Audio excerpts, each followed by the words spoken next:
Now, before y'all start screaming, no, no, no, no, no, this is an ancient Judite burial site in Carthage, Tunisia, where Judaites were practicing the Molech sacrifice, which was the child sacrifice of them being burnt in fire. Now, if you were on my lives on Tuesday, which we go through the Bible word for word, and if you were on the live when we was covering Exodus, you have to go back to my YouTube channel. Please subscribe there, and you will be able to go to the playlist, and you will see Exodus, What's Wrong with the Bible, Exodus, and you will be able to find those videos there.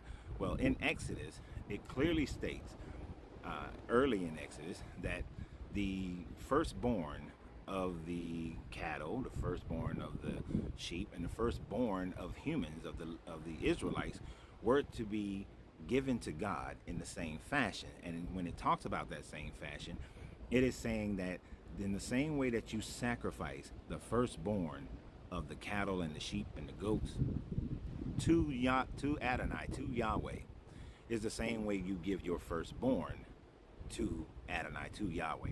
Now, you can make an argument that later on in the Exodus story, in Lamentations, in 2 Kings, in Jeremiah, in many other places where it talks about the Molech, it is saying that the Israelites are not supposed to participate in the Molech.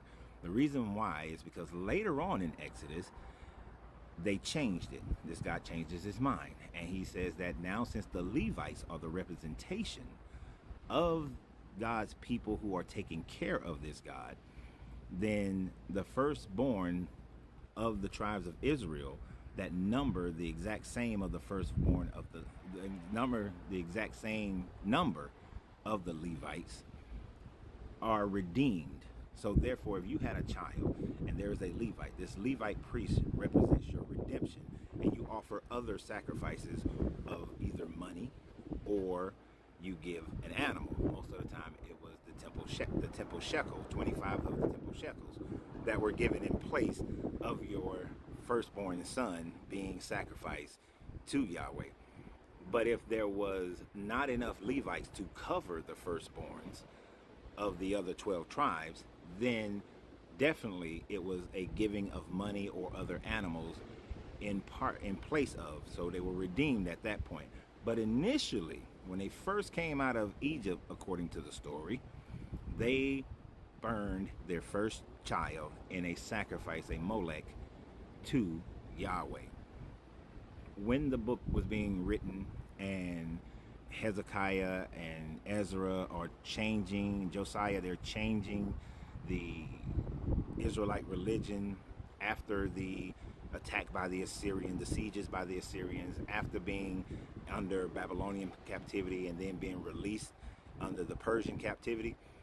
This is the time frame. We're talking 700 BCE down to 500 BCE. This is when the story is being rewritten, is being redacted, is being changed, and they are moving away from Molech sacrifices. They're moving away from Asherah being Yahweh's mother, as well as Asherah later being Yahweh's wife, from Baal being Yahweh's brother, to Baal and Mot being Yahweh's sons. They're moving away from this and looking to create their version of monotheism, even though they were still henotheistic, believing that the other gods still existed. It really wasn't until they were under the Greeks and the Romans that the Israelite religion went completely to a total monotheism. And that is the belief that their God was the only God and the right God that you're supposed to follow.